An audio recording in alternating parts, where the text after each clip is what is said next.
Okay, so I've got good news and I've got bad news. The bad news is, some of you may have noticed if you've been keeping up with me talking about Goodshag Productions, that the short film should have been out by now.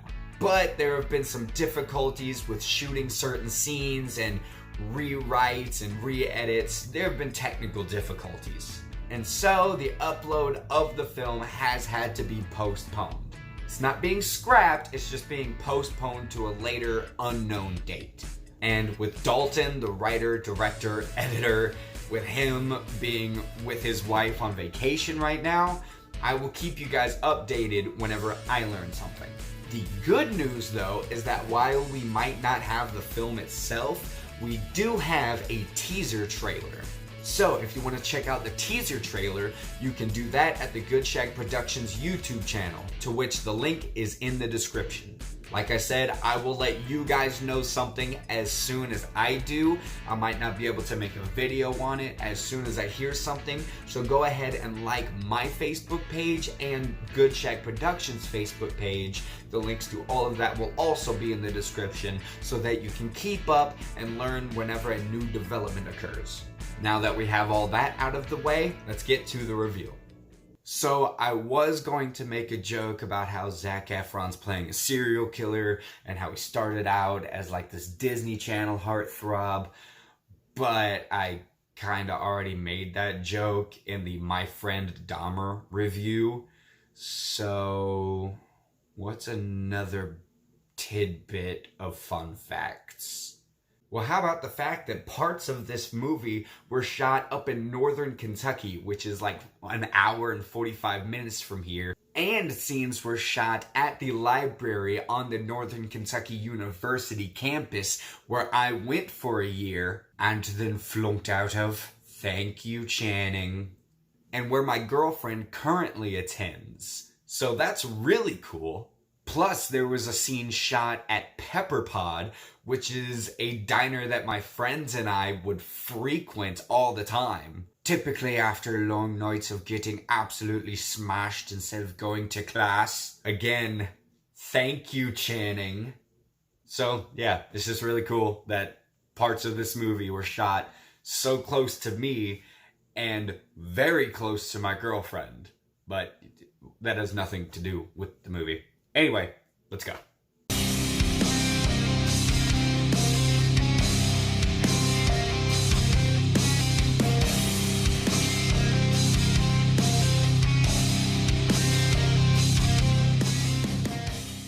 Extremely shocking. Wait. Extremely wicked. Damn it.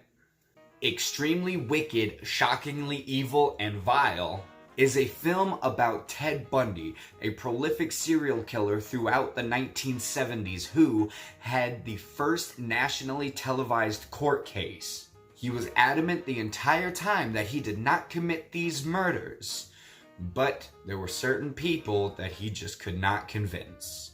And Ted Bundy was this personality that especially women just flocked to. He was charming, he was funny, he was attractive, and despite the fact that all of his victims were women, women just could not get enough of this guy. And with someone like Zac Efron playing him, yeah, I bought it. Zac Efron, in and of himself, is attractive, charming, funny, and he was, in my opinion, a great casting choice for Ted Bundy. Which is why everybody flipping their lid over this movie is sexualizing Ted Bundy is totally wrong. This was also a role that, for me personally at least, this is now the movie that I'm going to be looking at whenever people were like, do you think Zac Efron is a good actor? Yes, he does some phenomenal work in this film. Like, throughout the entire movie, he has me convinced that, yeah, he's innocent. There's no way he did this.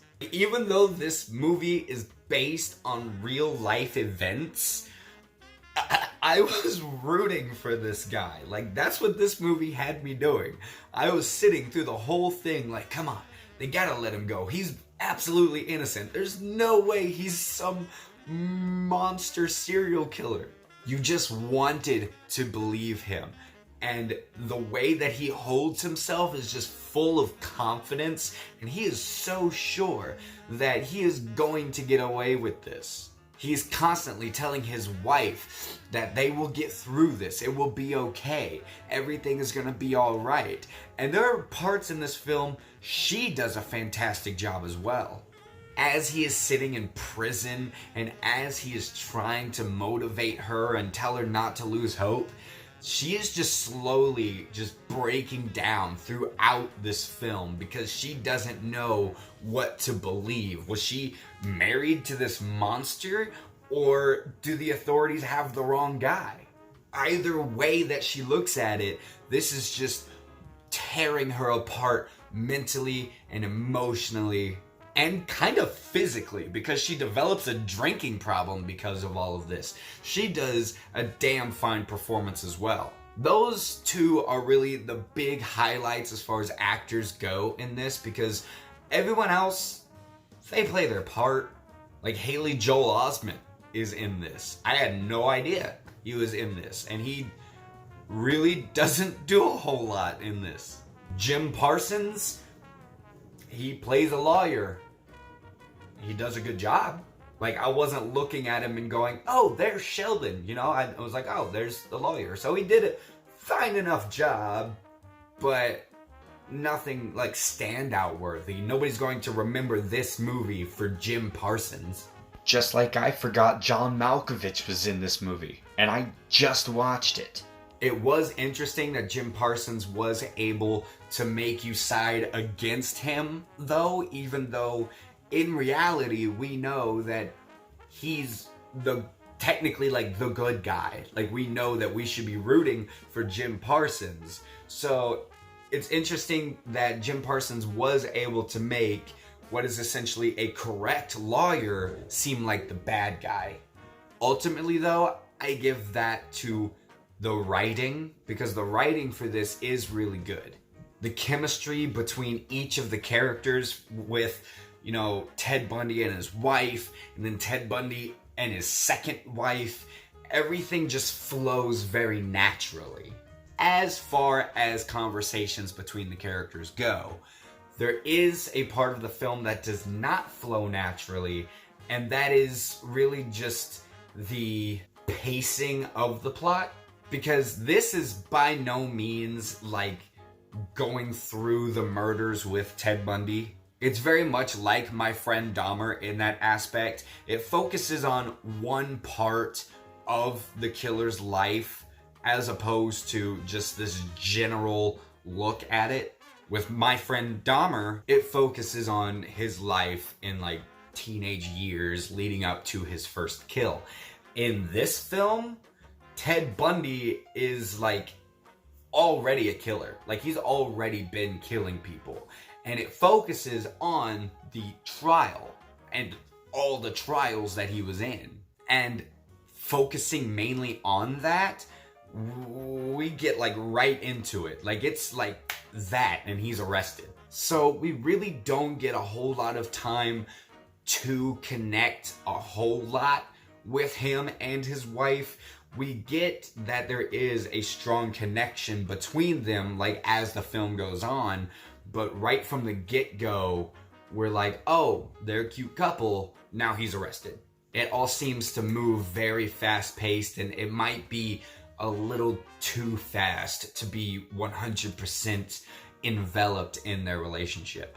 Same with his second wife that he gets while he's in prison, because same thing there. It just kind of happens. You meet her at one point earlier in the film, and then she just returns, and now they're in love. It all moves very fast, because while I don't recall like the exact number of years that this is covering, they gotta go through a lot of time in like an under 2-hour film. So, keeping in mind that there were some phenomenal performances and good writing, with an issue about how quickly things move and some of the pacing, I'm going to give Extremely Wicked, Shockingly Evil, and Vile an A-. I cannot tell you how difficult that title is to say. I mean, it's something that the judge says at one point in the film, which means I can only assume it's something that the actual judge said. So it makes sense to call the movie that. Now that mystery is solved. Also, like right at the very beginning of the film, she like meets Ted Bundy, she being the wife, she meets Ted Bundy at this bar and then invites him back to her house and then just lets him sleep with her, like actually sleep, like they fall asleep. And then she wakes up, he's just downstairs making breakfast. Like, you just let this dude like crash at your house. It wasn't like a wham bam, now get out. It was like a sleepover with a guy you just met. It's no wonder serial killers had such an easy time. Anyway, guys, have you seen Extremely Wicked, Shocking? Have you seen the movie yet? If you have, let me know down in the comments what you thought about it.